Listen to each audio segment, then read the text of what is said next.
do with Food for the Poor is I take our American donors down to the countries where we serve, and I introduce them to the poor directly. They get a chance to meet them, talk with them. And every single time, on the flight home, each one of the donors comes up to me and says the exact same thing. They look at me and say, "Father, we've got all the stuff. We've got all the comforts. But the poor are happier than we are." It's a very disturbing thing. People whose only hope is the Lord are happier than we are here.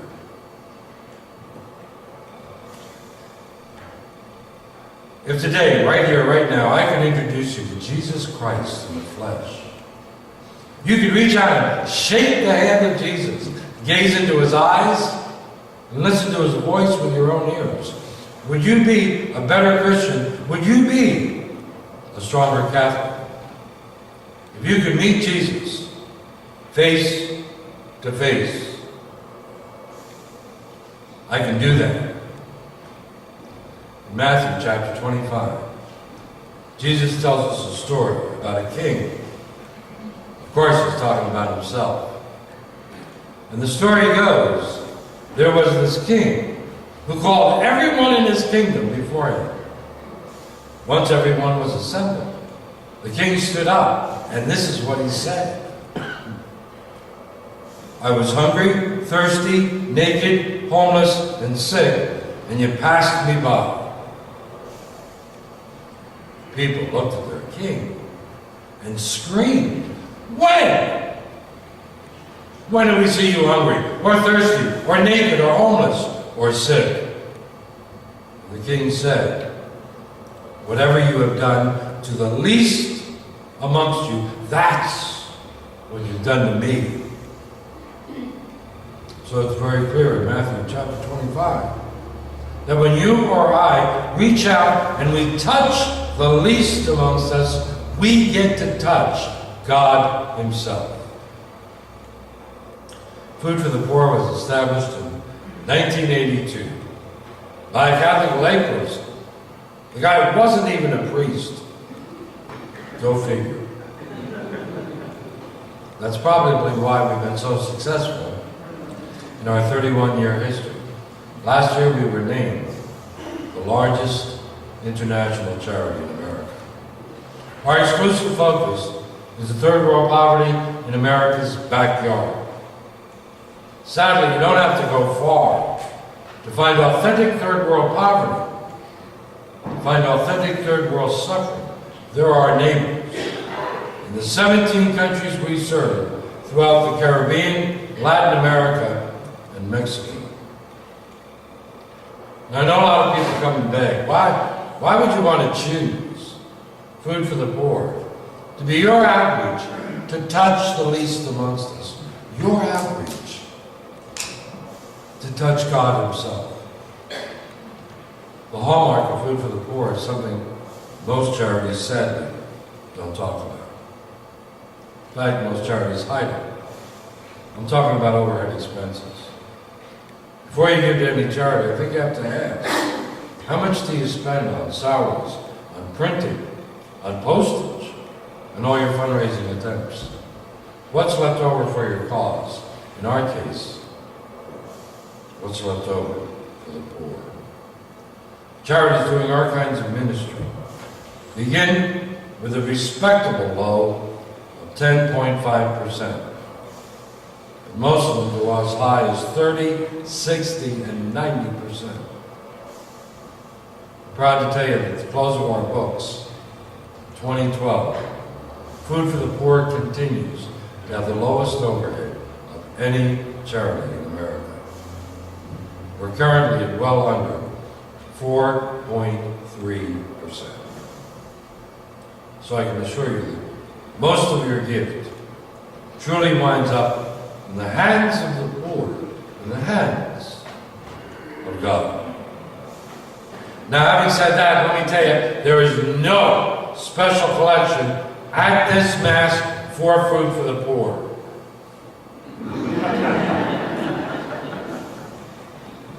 Admit it. Now you're wondering if I'm really a priest. In place of that, in the pews, you're going to find this very colorful brochure. You're going to ask the people sitting at the edge of the pews, you're probably sitting on them, to pick them up and pass them down. Everybody hold a brochure. Now this is important. When Mass is over, I want to see you walking out of church holding a brochure.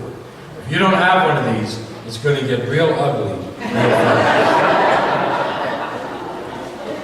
When you get it home, open it up. First side will tell you all about food for the poor. Turn that over. You're going to see in this blue section, little becomes much in the hands of God. And these pages bear that out. Let me give you a couple of examples. A gift of $205, you can put a water pump in a village. Doesn't sound like a big deal until you realize most people have to walk further than 30 miles round trip every day for water that will not harm you. Water that will not kill you. That job's usually given to the children. It's an all-day task. So the children are unable to attend the local schools. And education is the only thing that's ever going to break the cycle of poverty. A gift of $205. Not only are you bringing life-sustaining water into the village, you're allowing the children to attend school and change their lives. A gift of $90, you can provide a goat to a family, which will give the children ongoing nourishment through the production of its milk and making of cheese. It's funny, every year around Mother's Day, we get thousands of phone calls from our male donors all across America wanting to purchase a goat in honor of their mother-in-law.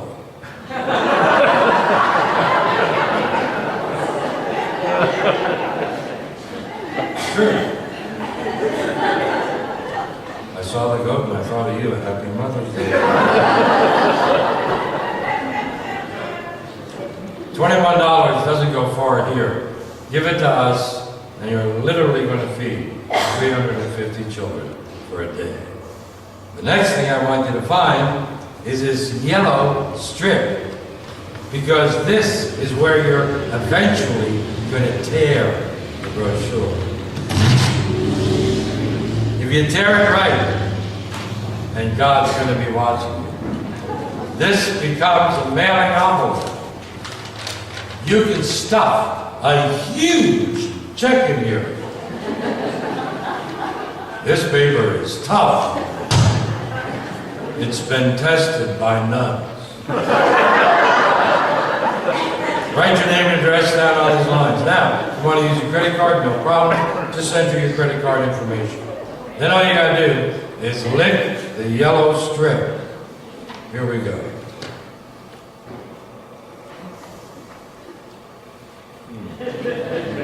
Delicious.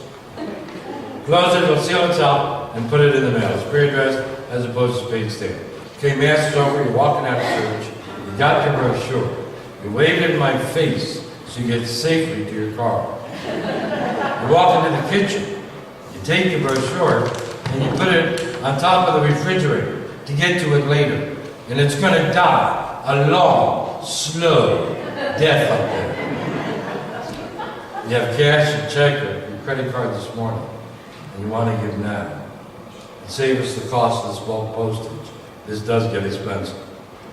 I would invite you to put your gift in the envelope, fill it out, seal it, and you can hand it to me as you leave church this morning, and I will have it in the office tomorrow morning at 8:30.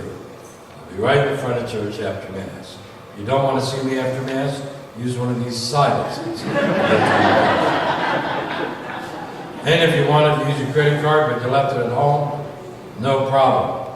Borrow someone else's. The best way to tell you about the ministry is to give you a personal story. My time at the ministry, I'm the leader of our pilgrimage department. We invited all of our donors to come with me for 5 days down to one of the 17 countries that we serve, where I'm going to introduce you to the poor. And remember, when you meet the poor, you're going to meet your God. I was on the road and my cell phone went off. It was Nancy in the office. She said, "Father, we got a problem." I said, "Nancy, what's the problem?" She said, "We have a donor out in the Midwest. He wants to come on a trip, but he wants to bring his 11-year-old daughter with him. We never had anybody that young. What do you think?" I said, "Nancy, not only do we see poverty, we see human suffering. I think 11 might be a little bit too young." She said, "No problem, Father. I'll take care of it." Well, Father, for your information, the donor gives us $50,000 every year. I said, "Nancy, well, they need one room or 2 rooms." We were off to Jamaica at 19 adults and a little girl. Our plane landed, we walked out of the airport, there was my big blue and white bus and my driver, Mr. Gale. We began our journey to the poor. Our first stop was a place called Poor Relief, an overnight homeless shelter. We got there early enough to assist in the morning feeding. I watched the little girl. She walked over, picked up a tray, put 6 bowls of rice and beans on it, and took it over to the poor. But as she set the food down in front of each person, she introduced herself and told them how happy she was to be in their country and to meet them. And I thought to myself, maybe everything's going to work out all right. Climbed on the bus, we drove out to the Golden Age Home. This is an interesting place. It has 7 buildings, reflecting all the different reasons people become abandoned and forgotten. The first building had 50 severely challenged abandoned children. Most of the children were laying on the ground in the dirt. We got off the bus. I looked at our little girl. When she saw the kids on the ground, she froze. But after about 60 seconds, she warmed up to the sight, walked in and started to feed the children. Walked down the street from home for abandoned elderly. She was a big hit there. She walked away with 50 grandmothers and grandfathers. Climbed on the bus, we made several more stops.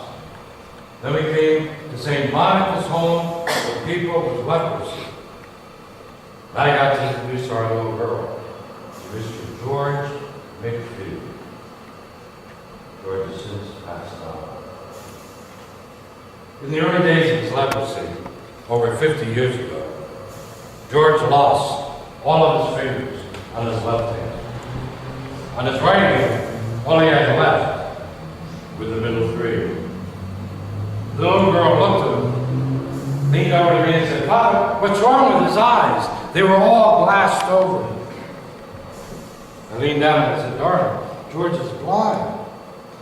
He can't see." She reached out for his 3 fingers, slowly dragging them across her face, looked up at me and said, "Father, George can see me now." George was so moved. He recited his favorite poem to the little girl, a poem entitled, "I'm drinking from the saucer, because my cup has overflowed." Getting on the bus, the little girl looked at me and said, "Father, I really enjoyed meeting George. What's the saucer?" I'm preaching to the choir.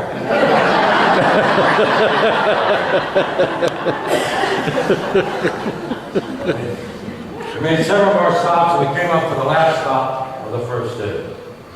But it's the hardest stop of the week in Jamaica. A place called my father's house, started by Father Gregory. Father Gregory receives the children that no one else wants.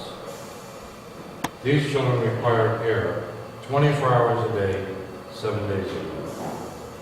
These children are difficult to look at.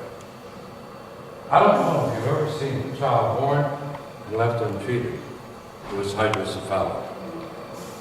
water on the brain. They develop enormous heads. Their bodies are tiny. Their arms and their legs are as thin as my finger. And they're all twisted up in horrible shapes. No matter how much I try and warn the donors about what they're going to see, everybody freezes. And it takes several minutes to gather up the strength and the courage to go in and meet these children. Pulled up, we got off the bus, we walked in.